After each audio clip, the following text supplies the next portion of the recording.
This is the IBJ Podcast for the week of November 27th, 2021, brought to you by First Person Advisors, a subsidiary of NFP. I'm your host, Mason King. Welcome back to the podcast, everybody. The pandemic has turned our lives upside down over the last 18 months and overturned a lot of conventional wisdom about our jobs and our workplaces. For example, employers and managers used to feel secure during downturns and periods of turmoil that their employees would be grateful to have jobs and would weather whatever it took to keep them. So what then are we to make of the Great Resignation, the term now in wide use for this tidal wave of departures we've seen this year? The term I like to use is quit storm, which I think adds a little flavor to the sense of desperation growing in human resources departments. Just take a look at the numbers. According to the U.S. Department of Labor, during the months of April, May, and June 2021, a total of 11.5 million workers quit their jobs. And a recent poll by Gallup found that 48% of employees are actively searching for new opportunities. These are foreboding figures for employers who have to shoulder the loss in productivity and then the cost of onboarding new employees. And that is all compounded by the scarcity of labor at the moment. Now, from the perspective of workers, I think it's fair to say that most of us have been under an extraordinary amount of stress in the last year and a half, and the changes to our routines and responsibilities contribute to burnout. Now, some people aren't comfortable anymore working in close quarters with fellow employees and customers. But some experts say that the Great Resignation also points to a more profound realization that we're fed up with the current state of American work culture, or that we need to take this opportunity to do something different that better aligns with our personal values. Now, to get a handle on the Great Resignation and how employers can avoid costly exits, I asked two columnists for IBJ's weekly In the Workplace feature to share what they've learned about this mass employment exodus and the significant changes required to retain workers going forward. You might recognize their names. It's Mandy Haskett and Garrett Mintz. I'll have more of them in a second. Here's our conversation. I'm pleased to welcome Mandy Haskett, a leadership consultant at Advisa, a Carmel-based leadership consultancy. Thank you for making time today. Thank you. Well, thanks for having me. And we're joined by Garrett Mintz. He's the founder of Ambition in Motion, a firm that helps companies increase employee engagement and collaboration by implementing corporate mentor programs. Thanks for helping us out today. Of course. Thanks for having me, Mason. So maybe the first thing we need to do is understand why employees are quitting in greater numbers. How is this different from normal turnover? And Mandy, we'll start with you. What's causing the Great Resignation? I think it's important that we put some historical context around this. First things first. So pre-COVID, for example, talent was already in a long-term seller's market. In other words, we already had record low unemployment. In Indiana, I think it was 3.6 or something like that before the pandemic hit. So there were more jobs than there were people to fill them before COVID came around the bend. And at the same time, we had this generational issue going on that economists were calling this cliff event. We have 10,000 baby boomers in our country turning 65 every single day. By 2024, 41% of the US labor force is going to be over the age of 55. So we've got all these folks approaching, this is pre-pandemic, retirement age. And we have all these folks in middle management not quite ready to step up into leadership roles. So those of us, I think, who've been in this sort of people culture, social science space have been beating this drum for 6 years saying, hey, guys, this is coming. Now's the time for organizations to shore up their talent. And then March 2020 and the pandemic hits, which, of course, creates this giant migration of human capital where all these organizations just lob off the bottom third of their workforce. And there's this expression, that we've all heard, like, nobody leaves the ship during the hurricane. And I think for what we're seeing now often is not just this huge resurgence of, not resurgence, but I should say this surge of baby boomers who took an early retirement as a result of the pandemic hitting. But we're also seeing folks who are kind of high performers and in early career, middle career stages who maybe have been considering for a year and a half leaving their job because of burnout, because of the stress, because of all sorts of things that are going on in their workplace that Gallup has now called the Great Discontent. And as these waters recede, and the hurricane sort of proverbially passes through, I think we're seeing folks jump ship. Hey, that's really interesting. I love the historical context on that, Mandy. I think that's really cool. And I appreciate you kind of bringing that in. I think that makes a ton of sense. I know from like a lot of our work. So one of the things that we do is we run these mastermind groups where we connect senior level leaders with other senior level leaders to help them gain objectivity and improve their performance. And one of the things that we kept seeing from a lot of senior level leaders is them taking sabbaticals, of them like literally stepping away and just taking 3 months off. Not even that they were moving to a new job. They were just saying like, hey, I'm going to take a sabbatical. And the sabbaticals weren't necessarily from CEOs, but they were typically from like COOs or chief revenue officers or VPs of whatever their role is. And I think a lot of it had to do with their relationship to their leader and ultimately the lack of clarity they had around what their next step would be and what they wanted the next step to be. I think a lot of them really struggled with this ambiguity around what am I moving to next? What am I doing? What do I want to accomplish in my life and my career?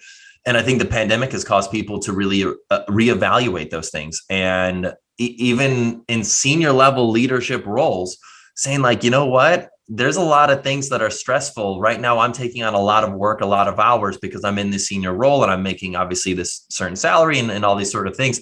I don't necessarily know if I want that. Like, I don't know if this is sustainable for me in this role. And it's really fascinating as people, garner that. And really what I'm so fascinated by is the conversations between that person and their manager and how they can be on the same page moving forward. And if they can't, that's where we see a lot of that turnover happening, at least on like a senior level basis. Yeah, but if I ask my boss for a 3-month sabbatical, she's going to laugh for about 20 minutes and then she's going to tell me to get back to work. I mean, the people who don't have that ability or that kind of clout, their path, I think in their minds might be, well, it's just time for me to go. Yeah, absolutely. And, it's a trend. It is a grass is greener kind of a job market right now. So where I might have had 2 or 3 opportunities that I could have gone and sought out if I felt really at odds with the work that I was doing. Now I have a dozen or more. So as these choices continue to proliferate, I think this is really where I think the work that Garrett and I both do comes to benefit the world at large. Is organizations have to be able to create these magnetic cultures, these destinations that draw people to them and make people then want to stay. And that takes quite a bit of intention and effort. And to Garrett's point, it takes good leadership. And that is really the crux of it all. The manager, the leader, we say managers are the window through which people experience their organization. Certainly, you don't quit your job, you quit your boss is still very, very true. Folks are leaving their leader. They're leaving their boss just as much as they're leaving their job, we're finding as well. Well, that's so true. It's interesting. I think Gallup came out with the research that showed that 70% of all employee engagement variance depends on the relationship between that person and their manager. So that relationship is so vital. One of the things my team and I have been researching is we've been working on this tool essentially to help leverage employee feedback to improve manager and leader performance and helping managers and leaders get a better pulse on their people and what's going on with how they're feeling at work, and then how they can more or less be a coach, not just a manager, but a coach to their people within the role itself. One of the things that we measure is this metric called organizational citizenship, which essentially is a measure of anything that you do that you're not asked to do at work. So this could mean helping out somebody else on a project or bringing in coffee for the team or just general selfless behaviors. And the reason why it's such an interesting metric is because most teams don't measure this. And this is the meat of culture. Like when I feel like I'm in an embracing culture, it's how does not the CEO treat me, but everybody else at the organization treat me in terms of their selflessness, their willingness to help me out, their desire and drive to help me out. And when we don't measure these sorts of things, it's easy for people to be selfish and say, hey, I'm just going to focus on my task performance and the things that I need to get done, because I know that if I can hit these sales numbers or push this much code, I'm much more likely to get promoted into this management position. If we can look at other factors like work citizenship, we can really get a better pulse as to who might be a better leader, who might be the right person to promote. Garrett, in your conversations with leaders and higher up managers, are they cognizant of the fact that they could be partially to blame for people leaving the organization? Well, that's where the data comes in. Like that's where this tool we've been working on, we call it the AIM Insights tool. Essentially, it's so powerful to show them their own people's data as like, this is what they think about your manager performance. Like, this is what they think about you. So often we will meet with leaders that are unaware of the things that are going on. Like I'll hear things like, oh, I only have a 5-person team, or I've got a 6-person team. I know my people like the back of my hand. We meet every single day. And then you learn about the biggest challenge of like every single one of your direct reports. It's like lack of communication. You're like, really? Whoa, I didn't realize Sharon was feeling that way. Whoa, like let me do a reevaluation as to maybe how I'm communicating, because so often we think the fact that we're doing it means that the other person's satisfied. But what we're not realizing is that there's personality differences between our communication style and our direct reports' communication style. But because we are in a hierarchical scenario, I'm above that person, their likelihood of challenging me or pushing back is diminished because they don't want to get fired. They don't want to lose face. It's that lack of objectivity we get as leaders from our team when we're higher than them that causes that disconnect between, wow, I thought you were happy, and all of a sudden you just left. From a demographic standpoint, I mean, is there one generation or one group that we've called a generation like X or Y or Z who is more likely to leave, or are we seeing this really across the board? Across the board. I mean, yeah, with our mastermind groups, we've seen this happen with, 50 plus year old CEOs to Gen X in their 40s to millennials in their, 20s and 30s, and obviously even Gen Z, like starting out their careers. It's interesting, especially for the older demographics, at least. It's a lot of an evaluation of like, what do I really want in life? Where am I? And why am I doing this? Like, where is this taking me? Where am I going? Why do I do what I'm doing? And how is this serving me? And Mandy, are we seeing this also across industries? Yeah, it's interesting. I think, really employees between 30 and 45 years old tend to have the greatest increase in resignation rates right now, although to Garrett's point, we are still seeing it across the board. I think that mid-career high potential is really the one to laser focus on inside of organizations. And to the extent that they have maybe no career path, or there's a mismatch between personal values and the mission or the values of the organization that they're trying to serve, and maybe also that they have a desire or a need for flexibility that's not just possible with the current employer. Those are really the 3 big things that we're seeing. And those are pretty industry agnostic. I mean, I would argue that if humans work there, it is not off the table, right? No industry is safe from this great resignation. However, healthcare and technology, tech and healthcare tend to be the 2 that we're really seeing the most migration happen in. I think that there will be more industry that bubbles up as a result of just the extreme burden that the pandemic itself placed on certain industries like hospitality, right? Where people are just by nature burned out from having to really grind to keep the lights on. I think all industries are certainly subject to see this type of migration. Okay, let's take a quick break to hear from our sponsor. This is the IBJ Podcast. What will take you and your people to the stratosphere? News, learning ops, and insights from the benefits, compensation, and people experts at First Person Advisors, now a subsidiary of NFP. Subscribe to The Boost for weekly updates at firstpersonadvisors.com/boost. All right, we're back with this week's edition of the IBJ Podcast, and I'm talking with guests Mandy Haskett and Garrett Mintz about the reasons behind the Great Resignation and how companies can retain their workers.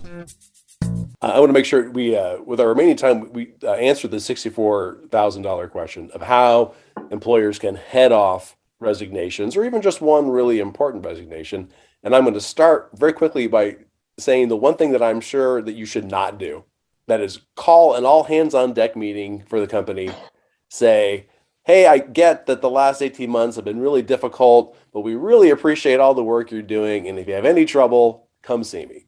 I'm going to guess that is not the ultimate solution. No, I would say that is definitely not the solution. As it pertains to what we can do as leaders to essentially not have people burn out, I think what's really critical is that we equip our managers, back to this whole point of people don't quit their jobs, they quit their boss. I think if we need to do more as leaders to equip our mid-level managers to be coaches. I mean, I think that's it. I think that, I mean, at the end of the day, what can we do to empower our people to be happy, satisfied, and engaged at work? So often, a lot of times we'll essentially have people in management role where they also have individual responsibilities as well. And there's a lot of ambiguity as to what the priority list is. Like, do I lead my people or do I focus more on my individual responsibilities? And I think for most companies, our focus has been like, do your individual responsibilities and then like lead your people if you can. I think the really critical component is it should be flipped. I think it should be more about coaching. And as leadership, we should be more lenient to our managers if they're not able to get their individual tasks done, if they're really doing a great job coaching their direct reports. Because ultimately, if they're leading 5, 6, 7, 8, 9, 10 people, and those people are working optimally and are doing really great work, that's awesome. That's way more productive than the one really high performing individual manager could do on their own. And so if we can change the focus from trying to be more focused on our middle managers, focusing on their individual tasks and helping them be more focused on being a coach, a leader, a person who's driving the growth of their people, not just because they can hit organizational metrics. Like oftentimes we'll see a lot of companies be very clear about their org metrics of what do we need to hit as a company over this next quarter, but really specific on the individuals. What does John or Jane Doe want to accomplish in the next 3 months for them personally, for where they want to go with their life? And is that in sync with where the organization's goals are? Can we align that? That's so critical as a manager. If you can do that, you can keep your people engaged. You can keep them excited about work. They're going to stay because they're ultimately realizing that their personal aspirations align with the organization's aspirations. They work hand in hand together.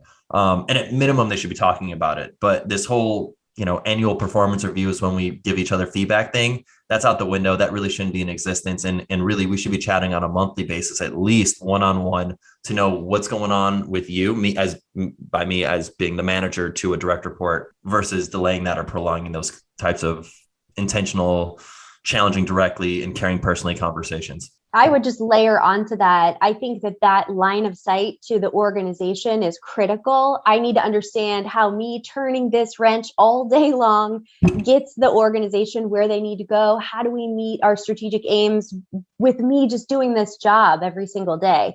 That is critical. I would say 3 more things that come to mind that all leaders really need to be laser focused on as we all move to kind of rekindle productivity, because that's still important as we migrate through this bizarre pre-post pandemic hybrid, non-hybrid remote workforce moment, is job fit. So when our organizations reduced their workforces largely in 2020, they got rid of people, but they didn't get rid of the work, right? The work still had to go somewhere. So about a third of the work has now floated or matriculated up to the remaining humans in the organization, and their jobs changed.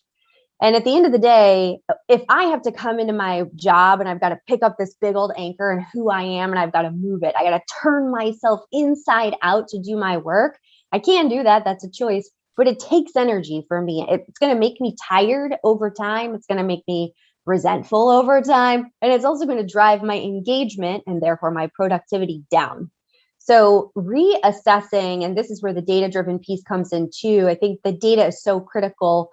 Leaders who are leading and who understand how to leverage people data and people science to be able to make predictions about things like job fit, about connection to strategic aims and alignment, those folks really do have a competitive advantage, I believe, over their counterparts who are just guessing.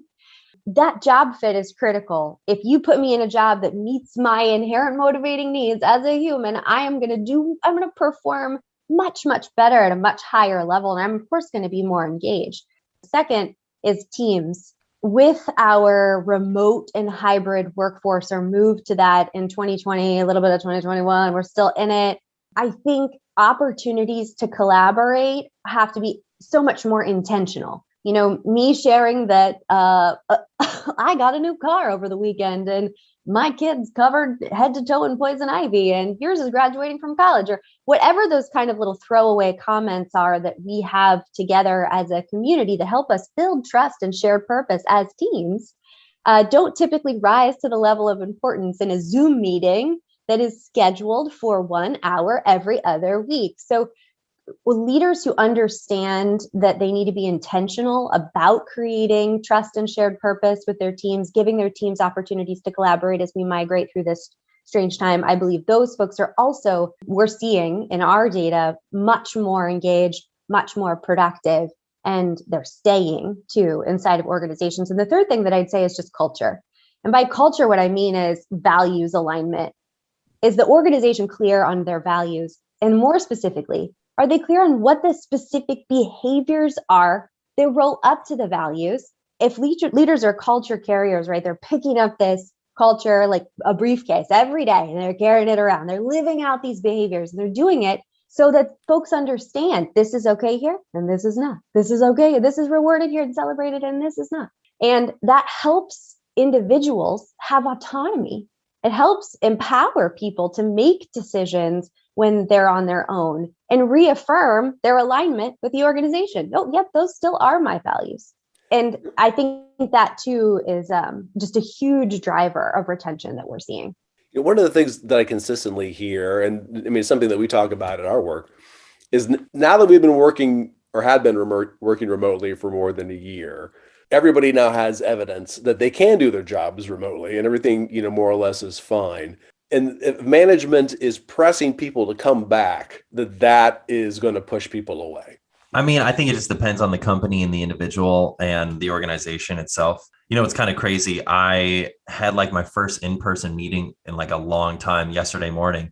And I was realizing how much time I was spending between like trips, like to get there and to come back.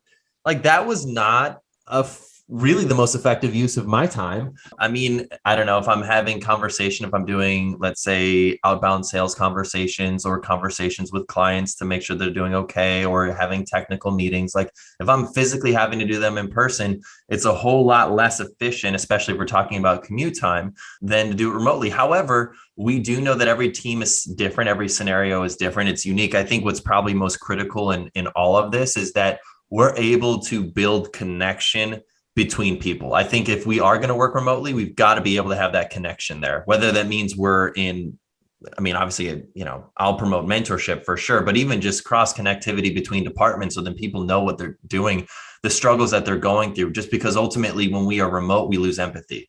When we're not around people, we lose empathy for what they're going through. When we start to build our own paradigm and or narrative in our minds about what other people are doing, especially if they're not getting their things done.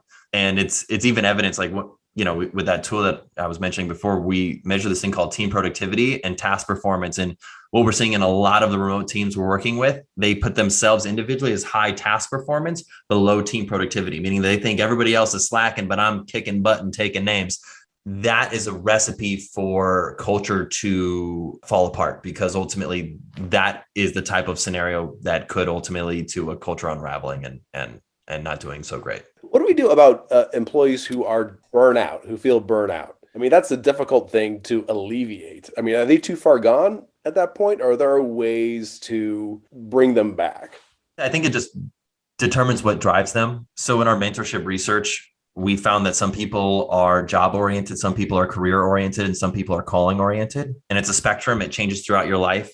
So people who are job oriented are motivated by work-life balance. People who are career oriented are motivated by professional growth, and people who are calling oriented are motivated by impact, and they're aligning their impact personally with the organization's impact.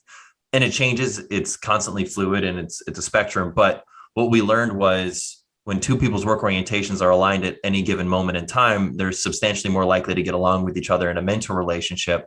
But extrapolating that to a management perspective, if as a manager am trying to provide motivation or inspiration or carrots that I would be motivated by, but aren't driving my people, I potentially am risking burning them out. So if I'm career oriented and all of my motivational tactics are around getting promotions or more responsibilities, but you're job oriented, that doesn't align with you. If it's like, hey, they keep asking me to do more and more hours, but I want some more work-life balance, that is not going to drive me. That's going to cause me to feel like there's a disconnect between what I want and what this company wants from me. And ultimately that's going to drive my burnout even more. I think the spirit of what you're really saying there has to do with getting our needs met. We all have to get our needs met. We're animals at the end of the day, and we'll all behave in ways to get our needs met and make sure that that's the case. When our needs are met in life and work, our confidence goes up, and confidence and productivity are linked in social science. We can't be very productive without any confidence. So getting those needs met is critical, and leaders have to have some good objective data oftentimes to understand what those different needs might be, because we can't just lead others the way we want to be led. The golden rule doesn't work at work. I need to understand objectively, Mason, what you need, so that as a leader, I can make choices as to how to better engage you. Burnout specifically, there's been a lot of interesting research about in the last 5 or so years, and PET scans over the last decade have revealed to us that we are, in fact, feeling creatures who occasionally think. We are emotional beings, and burnout is really linked to feelings. It's linked to emotions. It's linked to chronic emotion that we get stuck in, emotions and feelings like stress. So in times like 2020, April, May, we all remember those days when we were quarantined and there was a great amount of unknown. We're waking up every day to these chronic, repeated feelings that we're stuck in. And when we get stuck in a feeling or an emotion of any kind, that's when fatigue, that's when exhaustion occurs in human brains. And over time, that's what leads to burnout. So in our work in developing leaders' emotional intelligence, oftentimes that's the key to combating burnout, is being able to be aware. Emotional intelligence is all about, I am aware that there are emotions present here. And now that I am aware of that, I have skills or tools to be able to still connect in a meaningful way with this person when emotions are present. So I need some data to know, hey, how high is my empathy? How high is my stress tolerance? What about my impulse control? Right? When I can get a good read on those things, and EQ is not hardwired, it's softwired. In other words, we can make more, we can build more. If my empathy is low, good news. I know what to do. I can make more. There are skills, there are tools. And when that's the case, especially I think we saw these derailers in EQ, these derailing competencies for leaders last year, be things like stress tolerance and things like impulse control and things like empathy in particular. If those things aren't high in leaders, well, then of course, when emotions are present, we get stuck and we get fatigued. And over time, we get burned out because we're people. There's something else that just kind of sparked in my head about like psychological safety. When you're going through a period like we've been through where you are constantly afraid that the company is in trouble and, they're just looking for people to fire. How do you convince your employer or your employees that they're not on the chopping block? How do you make them feel safe at work? You talk to them. So you can't convince anybody that they're not on the chopping block, right? Because they might be, they very well may be. I think empathy, transparency, clarity. Those are the 3 things that come to mind. ETC. So the more you can empathize, hey, I know this is a really confusing and scary time for all of us, and we don't know what's going to happen tomorrow. The more you can be transparent and clear in your communication, here is all the information that we know, and provide clarity to the specific concern that they have. That's the best that we can do as leaders. Transparency is the currency of leadership, as they say. I think those 3 things do amount to a great deal in giving people some degree of psychological safety. And the reason why is because when folks don't get enough information, they fill in the holes. We all do this. They fill in the gaps with the worst case scenario. We all do that. So give them as much as you can. Communicate early, communicate often. When you feel like you've done it enough, do it more, especially in times of transition and concern. It's funny. I was just thinking about, the number of closed door meetings that, we see in the office, which I'm sure is completely appropriate. But every time somebody sees a closed door meeting in the office, they start skulking around asking other people, why is that door closed? And yeah, I think you're right. You really do fill in, the blank. Well, who's that person in that room? What does that mean to me? Absolutely. Yeah. Our brains are problem solving machines, right? When they don't have a problem to solve, they'll create one. That's the truth. I have a quick question about people who are just dead set on going. Is there a right way to leave? Oh, dead set on leaving their job? Yeah. I mean, everybody I'm sure has at some point during the day, usually at 3:00, where they're like, I'm so frustrated, I want to quit. Now, most of us don't quit at that moment, but there are better ways, than quitting in rage or quitting in frustration. What should you need to make sure that you do on your way out the door? So my thought here is that this is actually a longer game than on your way out the door. Hopefully, if you're feeling as though you're no longer connected to your work and you're ready to become a part of the Great Resignation and jump off of that ship now that the hurricane has somewhat past us, well, then I think you ought to start thinking about, what can I do to exhaust my opportunities here? What conversations have I proactively had with my leader to express my unhappiness here, or whatever that might be? Hey, I no longer feel like this is the job that I signed up for. And these elements and aspects of my work are just draining me to no end. I don't have any energy left when I have to do these parts of my job. It's a manager's responsibility to be able to coach these people in using their whole selves at work. So if a leader absolutely cannot remove or rearrange the elements or aspects of that job that meet that individual, potentially high performer's needs, then that would be a sign that it would be a time to move on. I would also be evaluating, does this organization no longer provide me the flexibility that I need? And have I had that conversation? Hey, I need to be working from home 2 days a week because I've got to get my kids off of the bus. Aftercare is not an option for us because there are capacity issues and, the pandemic is still here. See if your leader will allow that. Don't just quit, have these conversations.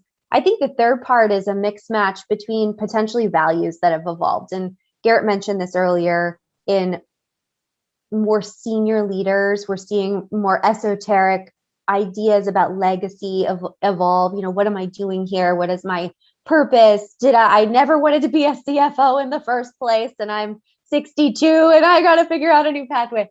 But that mismatch or that misalignment between my values have evolved as a human, and therefore potentially the values of the organization no longer align with mine. I think that's an opportunity to have those conversations. Because most of the time, I think leaders would love to save their people, and they'll do a lot of work to get them to stay.